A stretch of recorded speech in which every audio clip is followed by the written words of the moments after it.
네, 성경문국 사도행전 3장입니다. 사도행전 3장. 한 절씩 교독하겠습니다. 제9시 기도 시간에 베드로와 요한이 성전에 올라가세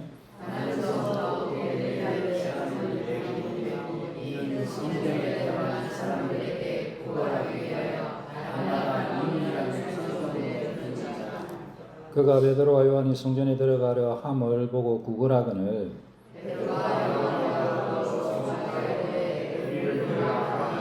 그가 그들에게서 무엇을 얻을까 하여 바라보거늘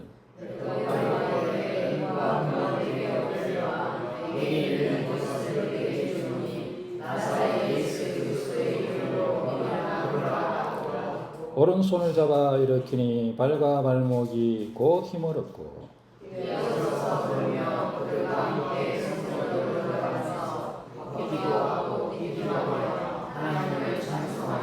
모든 백성이 그 걷는 것과 하나님을 찬송함을 보고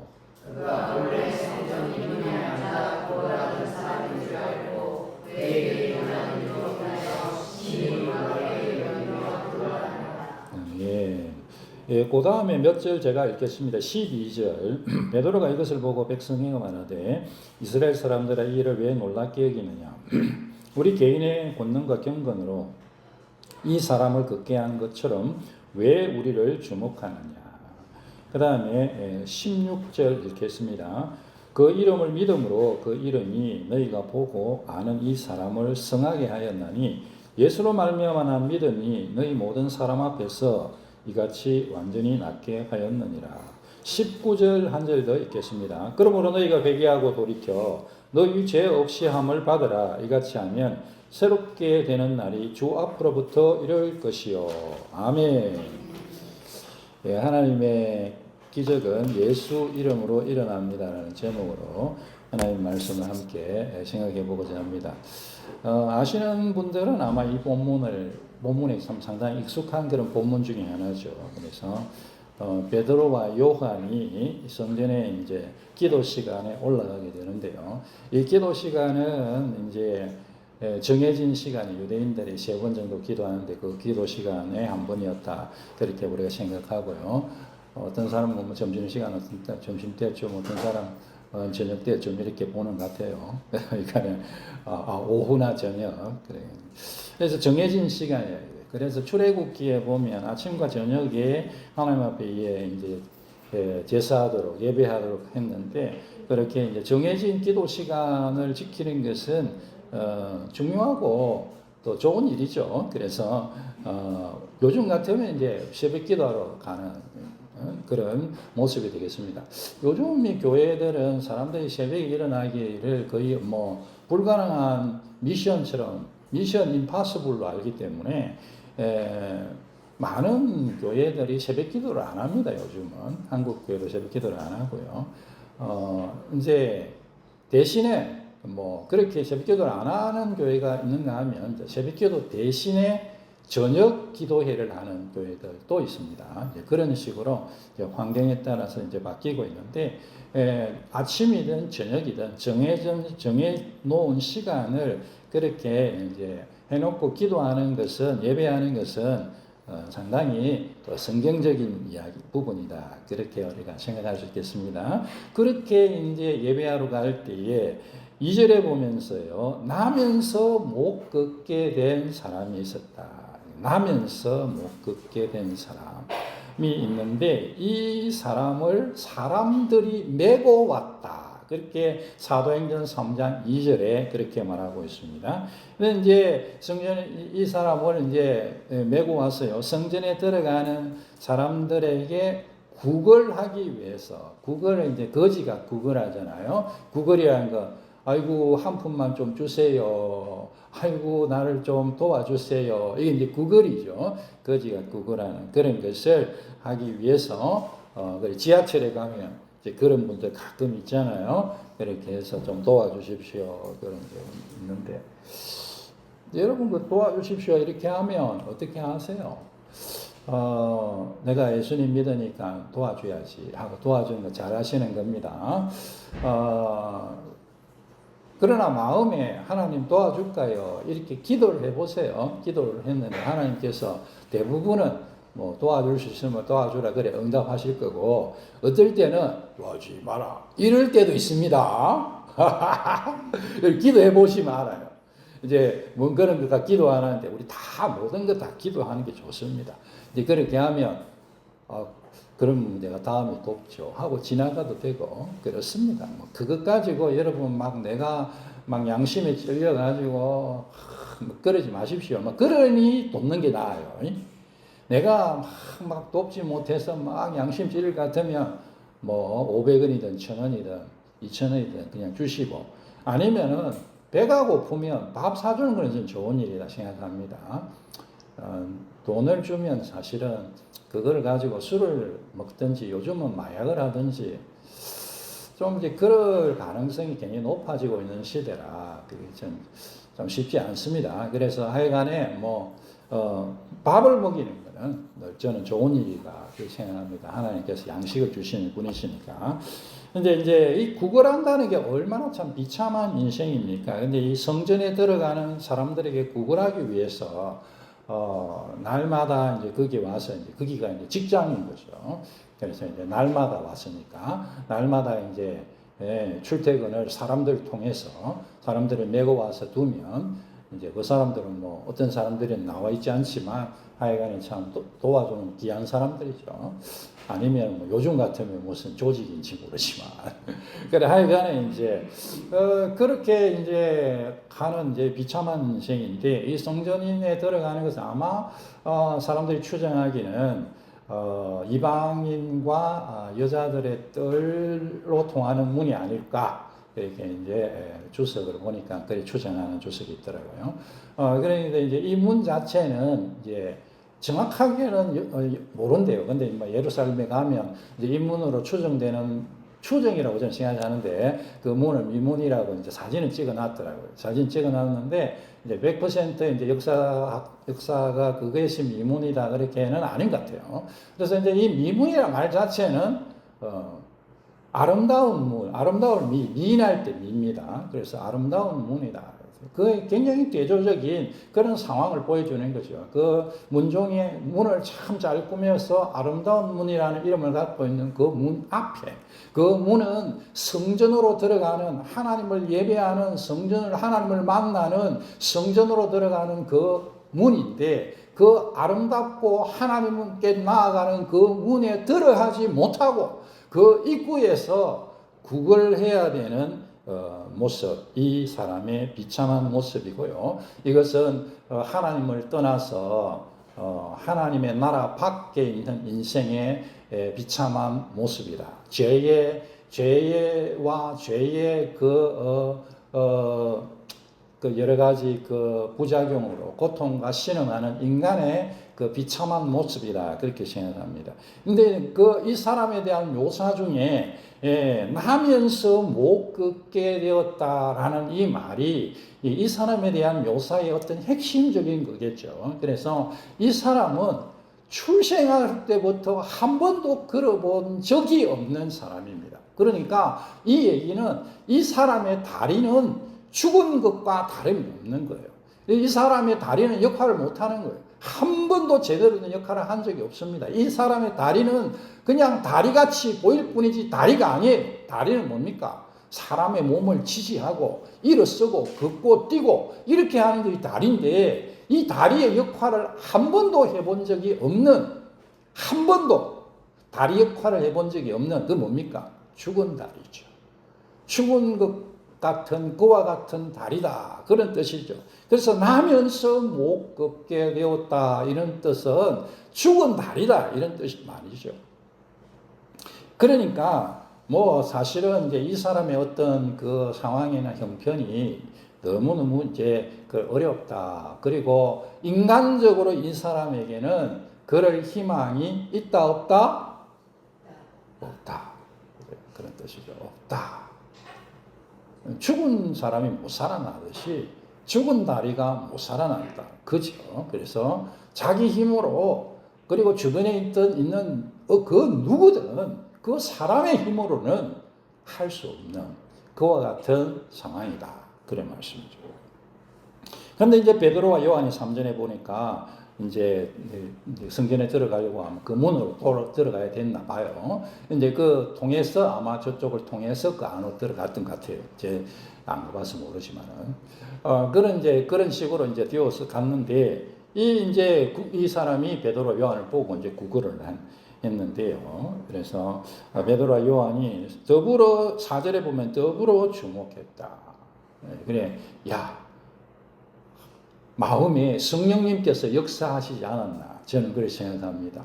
성령님께서 베드로와 야고보의 베드로와 요한의 그 마음 속에 여러분 저도 나이가 한 살씩 들다 보니까 한 번씩 머리 생각하고 말하고 다르게 나올 때가 있습니다. 그러면 알아서 들으시든지 잘 이해가 안 되면 손 들고 무슨 말입니까? 그래 물으십시오.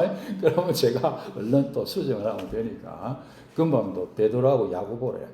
베드로와 요한입니다. 베드로와 요한이 그렇게 야고보 요한은 형제지간이기도 하고 저기 어디 갈 때 예수님께서 베드로와 야고보 요한을 같이 데려가시기도 하고 여러 가지 이제 그런 모습인데 그러나 여기에서는 베드로와 요한이 이제 성전에 들어간 서로 이제 이렇게 친하게 함께 기도하러 가고 그랬는데 여러분 또 그런 신앙의 친구, 기도의 친구가 또 꼭 있으시기 바랍니다. 함께 기도하고 함께 기도하러 가고 함께 또 삶을 나누고 신앙을 나누고 이 기도 친구가 필요하죠.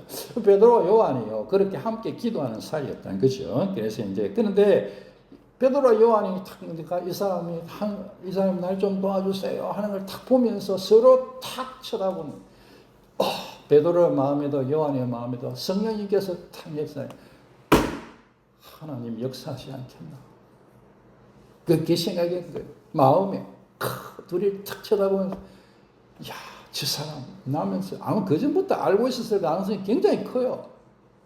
그런데 그 순간에 그 타이밍에 성령님께서 탁 역사하신 거죠. 성령님께서 탁 역사하시니까 서로 탁 보면서 주님 역사하지 않으시겠냐? 부활하신 주님 우리가 만나서 이렇게 성령으로 충만함을 받았는데 하나님께서 약속하신 그 은혜가 우리를 통해서 나타나지 않겠나? 하는 그 생각으로 서로를 주목했다고 생각합니다. 서로 탁 주목합니다. 그러면서 우리를 보라 그렇게 합니다. 우리를 보라. 그러면서요 이제 베드로와 요한이 음과 금은 내게 없지만은 너가 지금 달라 하는 돈은 없어 그런 뜻이죠. 그런데 내게 있는 이것을 너에게 준다. 6절입니다. 나사렛 예수 그리스도의 이름으로 일어나 걸으라 하고 예수 그리스도의 이름으로 이 사람을 일으켜 세우는데요. 7절에 오른손을 잡아 일으키니 발과 발목이 힘을 얻고 그렇게 이제 일어나는 기적이 일어나게 돼요. 그러니까 이제 어떤 분이 그런 얘기 있잖아요. 이제 이런 말씀 보면서 야 하나님께서 안전병 일으키시는 이렇게 이제 여러 가지 장애인들 일으키시고 고치시는구나. 아무리 생각해도 자기 안 될 것 같은 거죠. 그런데 이제 한번 해보고 싶은 거야. 그러니까 나오라 해가지고 아무도 없는 저 구석으로 데려가가지고 나사렛 예수 이름으로 일어나라 하고 손을 잡고 아무리 땡기도 일어나겠습니까? 물론 일어났으면 좋겠지만은 안 일어날 가능성이 크죠. 그래서 근데 이게 이제 이런 말씀을 보고서 이제 우리가 나도 이렇게 해야지. 그렇게도 하겠죠. 그죠? 그렇다고도 생각합니다. 그렇게 이제 하나님께서 마음에 그런 마음을 주시면은 이제 그렇게 해야 되고 또 제가 믿는 바로는 하나님께서 원하시면 하나님께서 기적을 주시는 줄 저는 믿습니다. 장애인이 일어날 수 있어요. 회복될 수 있습니다. 그런데 이제 이렇게 이제 하면서 베드로와 이제 요한을 통해서 예수님의 여기 나사렛 예수의 이름이라는 것은 예수님의 권세, 능력 그런 뜻이죠. 내가 나사렛 예수 이름으로 일어나 걸어라 이렇게 얘기할 때에 예수님의 이름이 능력에 있는 것이 아니고 다시 예수님의 이름을 말하는 것이 능력이 있는 것이 아니고 베드로가 예수님 이름으로 일어나라는 것은 내가 하는 것이 아니고 예수님이 일으키신다. 할렐루야. 그런 뜻입니다. 그래서 저도 막 예수님 이름으로 막 자주 기도하고 막 그렇게 합니다. 저는 그래 하는 것이 저는 좋다고, 저한테 좋으니까, 저한테 좋고, 또, 예수님께서 역사하실 예수님의 이름은 예수님의 권세라는 것을 저는 믿기 때문에 그렇게 기도하는데요. 그런데 우리가 조심해야 됩니다, 사실은. 여기에서, 베드로가 나사렛 예수 그리스도 이름으로 일어나 걸어라 하면서 잡아 당겼다고 내가 나사렛 예수 그리스도 이름으로 일어나 걸어라 하면서 잡아 당기면서 내가 이렇게 말하면 그렇게 되겠지라는 것은 주술적인 거죠. 그래 우리가 그 차이를요 좀 잘 이해하셔야 돼요. 차이를. 베드로가 나사렛 예수 그리스도의 이름에 주술적인 능력이 있다고 그 이름을 부르는 것이 아니라는 거예요. 베드로가 예수 이름을 부르는 것은 나의 능력이 아니라 예수님의 능력이 너를 일으키는 거야 라고 그렇게 예수님 나사렛 예수 그리스도의 이름을 부르는 것입니다. 사람들이 이제 이 일이 있으니까 사람들이 이제 그렇게 되고 난 다음에 이 사람이 8절에 뛰어서서 그러며 그들과 함께 성전에 들어가고 걷기도 뛰기도 하며 하나님을 찬송했다. 그렇게 이제 하고 있는데 이제 이 일이 굉장히 이슈가 안 됐겠습니까? 이슈가 되고 베드로와 요한 입장에서도 이 사람들 입장에서도 얼마나 다들 놀랐겠어요. 안 놀랐겠습니까? 제가 성경을 묵상해 보니까 대단히 놀랐겠더라고요. 나면서 한 번도 걸어보지 못하고 매일 거기에서 구걸하던 사람이 막 뛰면서 할렐루야 할렐루야 이러면서 성전을 뛰어다니는데 진짜 기가 막히고 코가 막힐 일 아니겠습니까? 베드로와 야고보 입장에서도 저는 크게 다르지 않았을 거예요. 그냥 마음에 성령이 확 역사하시고 쳐다보고 팍 했는데, 그리고 예수님이 하신 그 기적들 생각하고 팍 했는데, 제정신으로는 그게 안 되겠죠, 그죠? 뭘 자꾸 생각하고 있으면 못했을 거예요. 어떻게 이래 했으면 안 되는 거죠. 근데 성령이 확 역사하셔서 팍 했는데, 그 사람은 벌떡 일어나 막 뛰어다녀요. 막 다 아마 놀랐을 거라 그렇게 생각합니다. 그러니까 사람들이 막 베드로 주변에 몰려 들어가지고 세상에 이게 무슨 일이냐 막 크게 놀라며 달려가서 막 몰려가지고 막 하는데요. 이 일에 대해서 베드로가 말을 하면서 중요한 두 가지를 얘기합니다. 뭐 여러 가지 있겠지만 제가 생각할 때 오늘 핵심적으로 우리가 나눈 생각을 하고자 하는 두 가지인데요. 하나는 너희가 왜 우리를 보느냐라는 말입니다. 12절에 이 일을 왜 놀랍게 여기느냐, 우리의 개인의 권능과 경건으로 이 사람을 걷게 한 것처럼 왜 우리를 주목하느냐. 금방은 우리를 보라고 했다가 베드로와 요한이 서로 쳐다보고, 그러고 난 다음에 이 사람에게 우리를 보라라고 얘기하고, 그러고 난 다음에 사람들이 막 베드로와 요한을 막 쳐다보니까 이제는 뭐라고? 왜 우리를 보느냐라고 하는 거죠. 그래서 얼핏 봐서는 여러분 한 입에 두 말하는 것처럼 봐라 했다가 보지 마라 했다가 봐라 해서 보니까 보지 마라 했다가 그런 것처럼 보이는데 봐라라는 말과 보지 마라는 말이 같은 뜻인 거죠. 봐라라는 것도 뭡니까? 이 기적을 통해서 제가 금방 말씀드린 것처럼 우리를 통해서 예수님을 만나라. 예수님을 봐라. 예수님의 기적을 경험해라. 그런 말이죠. 그 이름을 믿음으로 이 사람이 성하게 되고 예수로 말미암아 난 믿음이 모든 사람 앞에서 이같이 되었다. 그렇게 증언하고 있습니다. 베드로와 요한을 더불어 주목하여 우리를 보라 그렇게 했는데 우리를 보지 말라 이렇게 하는 오직 예수님만 바라봐라는 말씀인 줄 믿습니다. 오직 예수님만 바라봐라. 예수님 이름이 권능의 이름이다. 예수님께서 권세자이시네.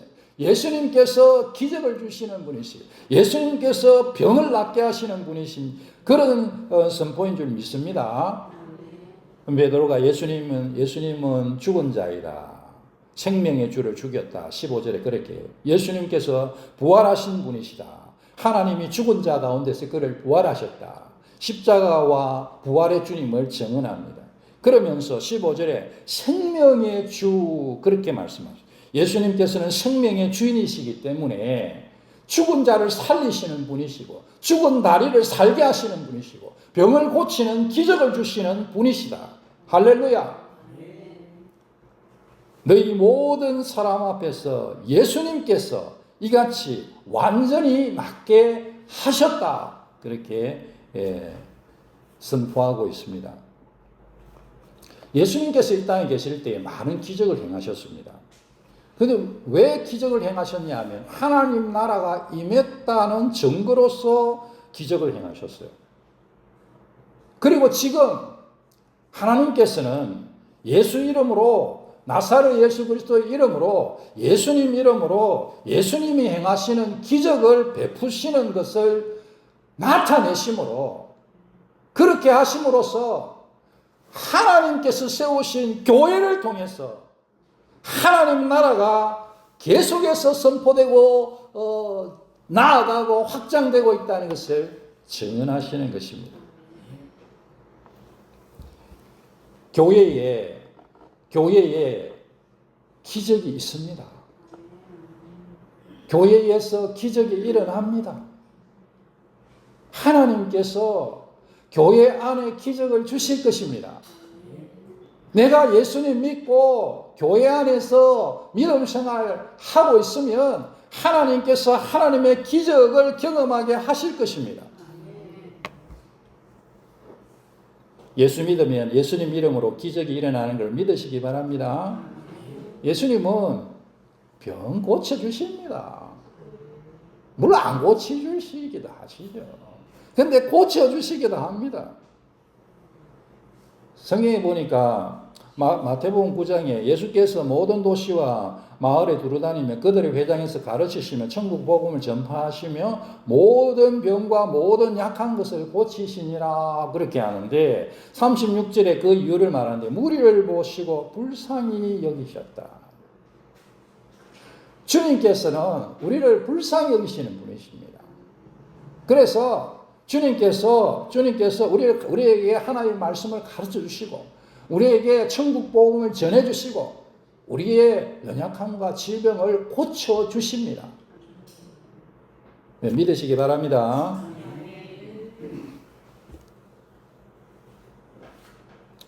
질병의 이 상황이라는 것은 원래 하나님께서 의도하신 바가 아닙니다. 우리가 생로병사가 인생의 사이클이잖아요. 생로병사. 인생의 사이클이에요. 그런데 이 인생의 사이클 중에 늙고 병들고 죽고 하는 것은 최소한 설명이 좀 길어지니까 끊었어. 최소한 늙고 병들고 하는 것은 하나님의 뜻이 아닙니다.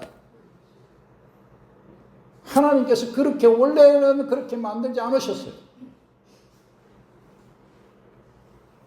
하나님 나라에서는 늙지도 않고 병들지도 않은 것을 믿으시기 바랍니다. 우리 천국 가면요, 병도 안 들고 늙지도 않고 늘 행복하고 평안한 줄 믿습니다. 그래 천국이지.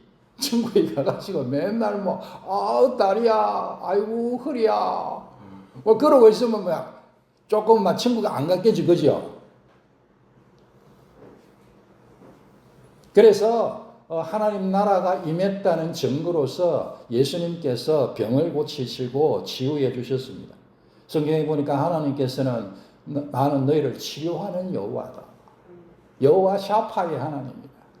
그렇게 말씀하고 있습니다. 나를 치료해 주시는 주님을 여러분 믿으십시오. 믿으십시오. 또 한 가지는요, 이 기적을 통해서 베드로가 예수님을 증거하면서 하는데요, 이 예수님에 대해서 증거하면서 하는 말씀이 바로 그 19절인데, 너희가 죄 없이 함을 받으라. 이 기적이 나타나서 이 기적을 가지고 베드로가 정말로 선포하고 싶은 게 뭐냐? 너희가 예수님 믿고 죄 사함을 받으라. 그럼 뭐 여러 가지 뭔가 이런 것들은 다 거기에 다 들어있는 거예요. 그런 뜻이라고 생각합니다. 예수님 믿고 죄 사함 받으면 구원받습니다. 예수님께서는 죄를 사하는 권세를 갖고 계시다. 성경은 그렇게 말씀하고 있습니다. 마가복음 2장에 보면 예수님께서 가버나움에 이제 한 집에 계셨는데 한 중풍병자를 사람들이 메워와서 지붕을 뚫고 구멍을 통해서 예수님을 내리는 그와 같은 일이 있었습니다. 그럴 때에 예수님께서 뭐라고 그 사람에게 말씀하셨냐면, 작은 자야 내 죄사함을 받았느니라. 작은 자야 내 죄사함을 받았느니라. 그렇게 주변에 앉은 사람들이 보고 세상에 하나님 외에 누가 죄를 사하겠냐 하면서 막 속으로 막 온갖 생각을 다 하는데, 예수님께서요 그거를 아시고 중풍병자에게 죄사함을 받았느니라 하는 말과 너의 상을 가지고 가라 하는 말이 중에 어느 게 쉽겠냐 이렇게 하시면서, 인자가 땅에서 죄를 사하는 권세가 있는 줄을 알게 하려 하노라, 그렇게 하셨어요. 예수님께서 죄를 사하시는 분이십니다. 예수님께서 십자가 죄를 사하는 권세를 갖고 계신 분이십니다. 우리가 어떤 죄를 지었든지 예수님 믿으면 예수님께서 우리의 죄를 사해 주십니다. 예수님께서 십자가에서 죄를 대속하셨습니다. 갈라디아서 1장 4절에 그리스도께서 하나님 곧 우리 아버지의 뜻을 따라 이 악한 세대에서 우리를 건지시려고 우리 죄를 대속하기 위하여 자기 몸을 주셨으니, 그렇게 말씀하고 있습니다. 예수님께서 십자가에서 하나님이신 자기의 몸을 내어놓으심으로써 우리의 죄를 사하시는 것입니다. 그래서 베드로가 이 기적의 사건을 보면 예수님이 일으키시는 이 기적의 주인공은 예수님입니다. 예수님을 통해서 병고침 받는데, 진짜로 병고침 받고 하는 그것도 중요하지만 그것보다 훨씬 중요한 게 있는데, 그것은 예수님이 우리의 죄를 사하시는 기적을 베푸시는 분이시라는 거예요. 여러분, 기적 중에 기적이 죄사함의 기적인 줄 믿으시기 바랍니다. 내 죄를 뭘로 씻겠습니까? 비누로 씻겠습니까? 세제로 씻겠습니까? 소독약으로 닦아내면 다 지워지겠습니까? 메스로 잘라내면 잘라내지겠습니까?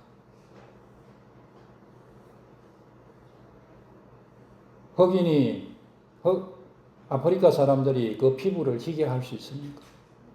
표범이 그 반점을 없앨 수 있습니까? 없습니다. 우리의 죄의 흔적은 영원히 지워지지 않습니다, 여러분.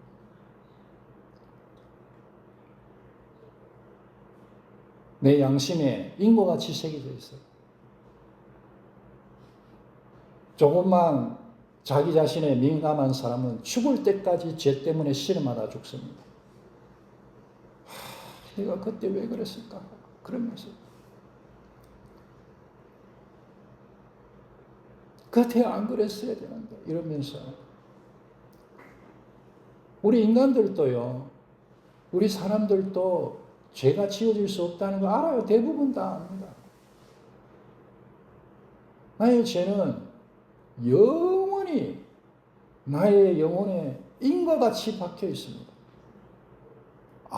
아무도 지울 수 없어요. 그 무엇으로도 해결할 수 없습니다. 그런데 십자가의 예수님이 이 죄를 사십니다. 이 죄를 지우세요. 성경은 주님께서 죄를 도말하시는 분이라고 얘기합니다.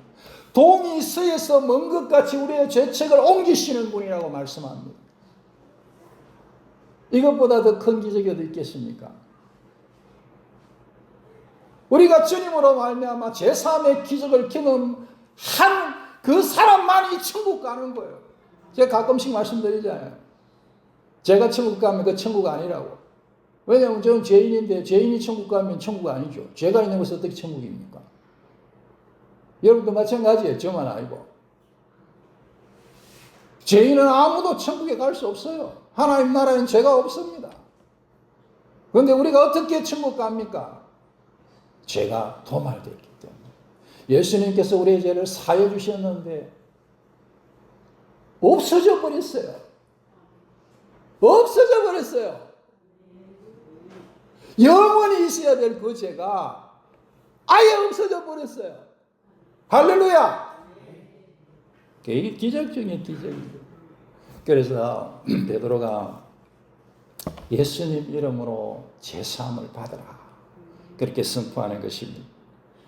사랑하는 성도 여러분, 예수님 꼭 믿으시고 이 기적 중에 기적인 죄사함의 기적을 경험하시기 바랍니다. 그리고 우리 예수 믿으면 이 큰 기적의 어떤 상징으로 이런 기적들이 주어집니다, 여러분. 병 고침의 역사가 일어나요. 죽어있는 다리가 살아났잖아요. 그런 것처럼 죽어있는 죄로 말미암아 죽은 상황이 다시 살아나게 돼요. 예수님의 부활은 우리의 부활이 되는 것입니다. 할렐루야! 믿음으로 복 받는 우리 성도들 되시기를 주의 이름으로 축원합니다.